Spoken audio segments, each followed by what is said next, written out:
প্রায় 2 দশক পর ব্যালটের লড়াইয়ে বড় জয় পেয়ে বাংলাদেশের রাষ্ট্র ক্ষমতায় ফিরেছে বিএনপি। ত্রয়োদশ জাতীয় সংসদ নির্বাচনে নিরঙ্কুশ জয়ের পর এখন সবার নজর পরবর্তী মন্ত্রিসভার দিকে। কি হচ্ছেন নতুন প্রধানমন্ত্রী আর কারা আসছেন গুরুত্বপূর্ণ সব মন্ত্রণালয়ে?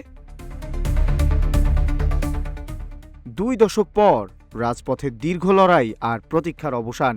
ত্রয়োদশ জাতীয় সংসদ নির্বাচনে বিশাল ব্যবধানে জয় পেয়েছে বিএনপি নেতৃত্বাধীন জোট। 299টি আসনের মধ্যে 212টি আসনে জয়ী হয়ে এককভাবে সরকার গঠন করতে যাচ্ছে দলটি। এর মধ্যে বিএনপির একক আসনই 209টি। অন্যদিকে জামাতে ইসলামের নেতৃত্বাধীন জোট পেয়েছে 77টি আসন।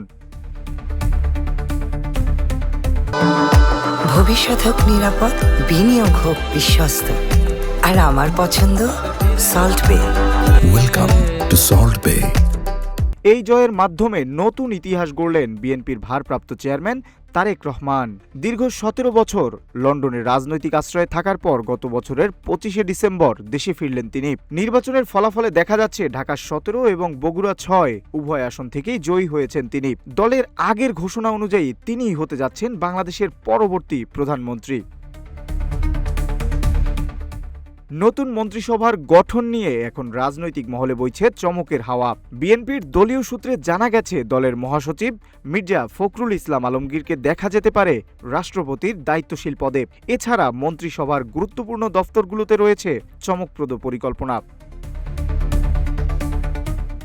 সম্ভাব্য মন্ত্রিপরিষদের তালিকায় যাদের নাম আলোচিত হচ্ছে তারা হলেন সালাউদ্দিন আহমেদ, স্থানীয় সরকার মন্ত্রণালয়; শহীদ উদ্দিন চৌধুরী অ্যানি, স্বরাষ্ট্র মন্ত্রণালয়; হুমায়ুন কবির, পররাষ্ট্র মন্ত্রণালয়; আমির খসরু মাহমুদ চৌধুরী, অর্থ মন্ত্রণালয়; রেজা কিবরিয়া, পরিকল্পনা মন্ত্রণালয়; রুহুল কবির রিজভী ও আমিরুল হক যথাক্রমে টেকনোক্র্যাট কোঠায় তথ্য ও ক্রীড়া মন্ত্রণালয়ের দায়িত্ব পেতে পারেন বলে বিএনপির দলীয় সূত্রে জানা গেছে।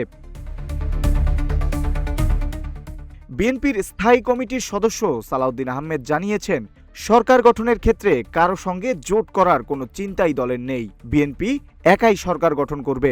আগামী 15 বা 16 ফেব্রুয়ারির মধ্যেই নতুন সরকারের শপথ অনুষ্ঠিত হওয়ার সম্ভাবনা রয়েছে।